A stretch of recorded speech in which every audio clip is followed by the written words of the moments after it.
My name is Sarah Benson. I'm 35 years old and I live in Lacken, County Wicklow, and I'm living with my partner. Well, my dream as a kid has thankfully been buried very much in the past. I wanted to be a nun. I was very keen to be a nun. I don't know, maybe it was I liked the colour blue, and I figured that it would frame my face so beautifully. But I did want to be a nun, and I thought I could combine that with the nursing profession.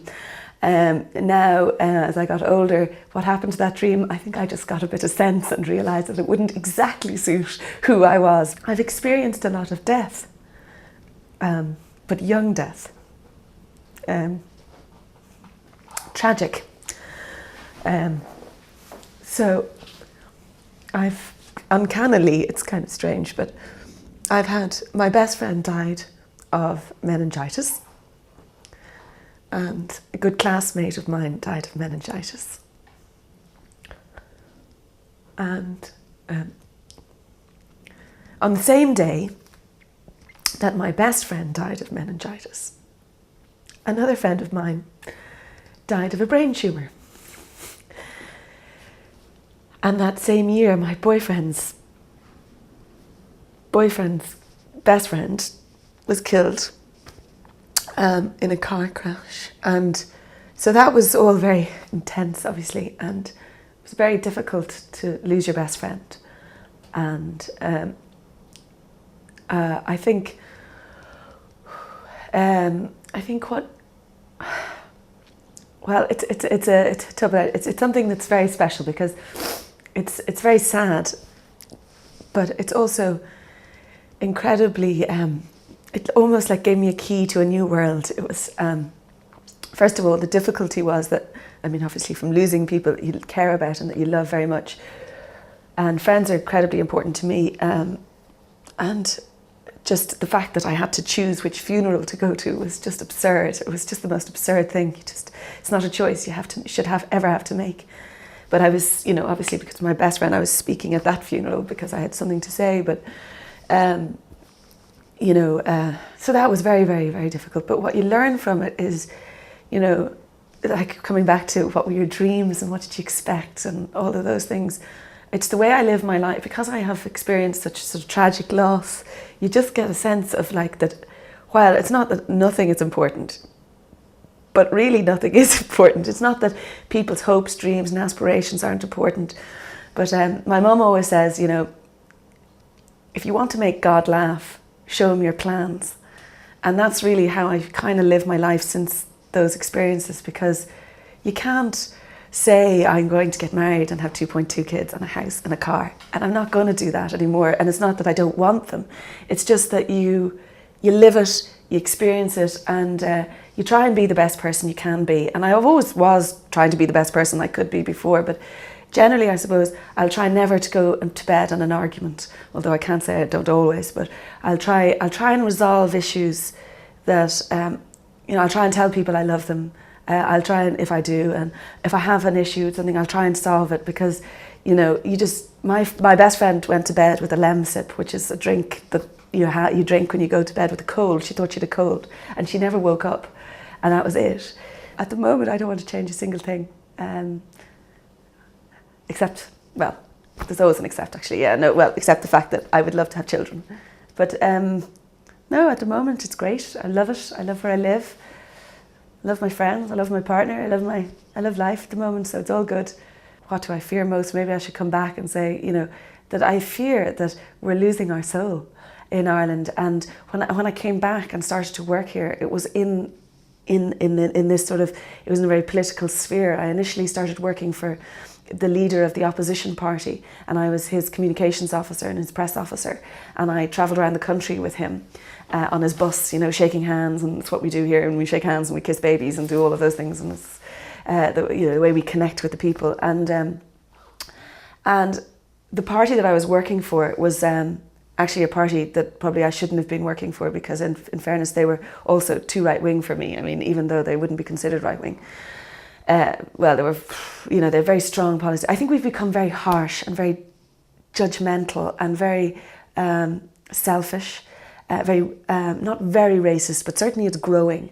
And so after that job, that's when I got into campaigning in a big way, in a very activist way for people's rights. So, we were beginning to kind of knock doors down in the middle of the night to take away children of, and their parents and deport them back to their countries of origin, in a very, very distasteful and no due process and very undemocratic way, with no sense of dignity, no sense of respect for people and their hopes and their dreams. And so I just think we've become very dismissive of people who are suffering, who have mental illness, who are living in poverty. It's like we don't understand anymore that there's this mantra in Ireland, that the boats will lift, the rising tide will lift all boats. And my experience, that's actually not the truth at all. That we have now a ridiculous statistic of, for 1 in every 100 is a millionaire. And and yet I know that 1 in 7 children live in poverty. That we have more golf courses in this country than playgrounds. That we're beginning to value wealth and its trappings more than people and their needs and their desires. And we're building communities which have no infrastructure, no schools, no local shops. We're just building loads of houses, and people are earning loads of money from building these houses, and the construction centre is fueling this economy. And people are talking about an economy now and not a society. And all of that is it just kills me, because I grew up in a society, not in an economy. I was valued as a child, and I was given opportunities, and it was affordable opportunities. I could go swimming in the local pool for a price that was affordable. And now, it's everything is private clubs, so you have to join the club. And so what's happening is, with all of that exclusivity and all of these communities which are built with gates, you're shutting people off from one another, and community is breaking down, and people are exhausted because people are working very hard, they're commuting long hours, people are getting driven to school, so no children are cycling to school. With that you have obesity problems. It's just like this kind of unthought out process of wealth, which is like, oh, but we all have cars now, we can drive our children to school. And yet the impact that of the child is their sense of adventure is lost. They become drones. There's no sense. Where's their sense of adventure? They can't cycle, they have no adventure. Okay, it's good to protect children, but you can't bring them from A to B all their lives. You can't plan their days every day, fill it full of swimming lessons and violin lessons and this lessons. They need to get out, and they need to fall over and hurt themselves and scream and shout and fight, and they need to do all of these things. It's skills, social skills. And I don't think we are teaching our children that, and I don't think we're allowing people to live in a free way. I feel free because I choose kind of to absent myself from that, but and I also have the freedom to choose because I have a certain amount of money, I suppose, that allows me to do that. But I think people who don't have that are trapped, in a poverty trap, which allows them only shop in certain ways, so that they only have certain foods, so that they have, they're not eating well, they're not communicating with one another. So I really see a breakdown in society. So sorry, I kind of went on a rant there, but that's really where Ireland has changed for me. There's something about our landscape that connects to my soul. I look out there, and every day it's different, and I love it. And I'm so scared of this climate change and of people who, these carbon emissions, and they're growing, and what's going to happen to this beautiful country that is really like stunning. And like, this is beautiful. Go over to Connemara, take your breath away. There's something very spiritual and magical about it. You get a real sense of history and of your ancestors, and your, something really dramatic, and particularly over in the West, where I grew up every summer in a place called Kerry, which is down in the southwest. And there the Atlantic would be, crashing in, and it's waves and it's wind, and then the next day it's sunny and it's beautiful. It's just really, really dramatic and very, very vibrant, and it would bring you alive. Now, it really would. It's good for the soul if you're ever feeling sad. My mum used to say, now, if you've any worries, go down there and throw your worries into the sea. So you could imagine yourself just throwing all your worries into the sea. So that's what I never want to see change in Ireland. Honestly, I think there's nothing. And that doesn't upset me. That's it. I don't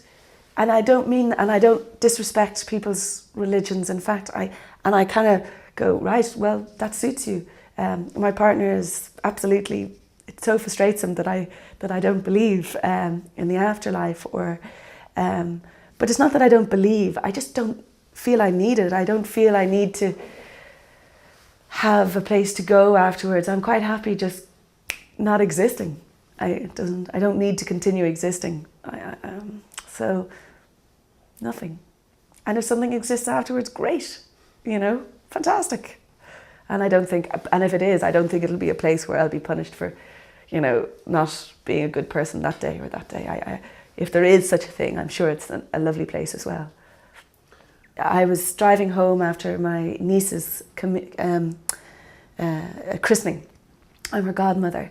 And so we were driving home and my partner was driving, and I'd had a couple of glasses of wine, so I was like, woo, and la la la la la, and God, it was great, and hooray, and what a lovely day, and da da da da da.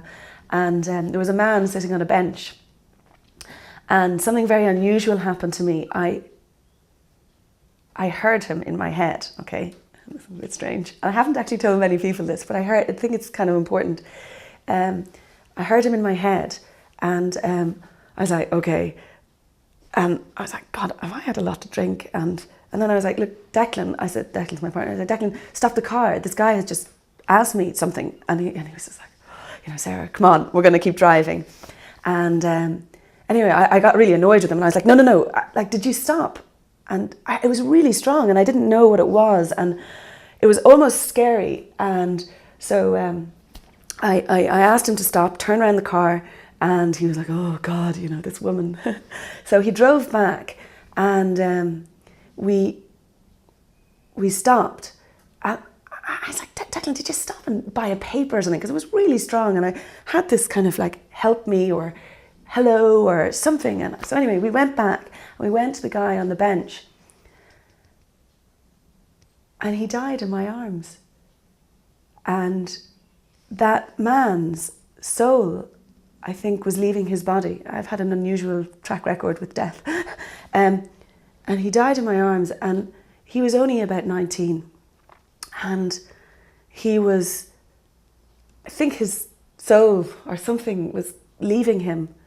And there was a kind of a rage.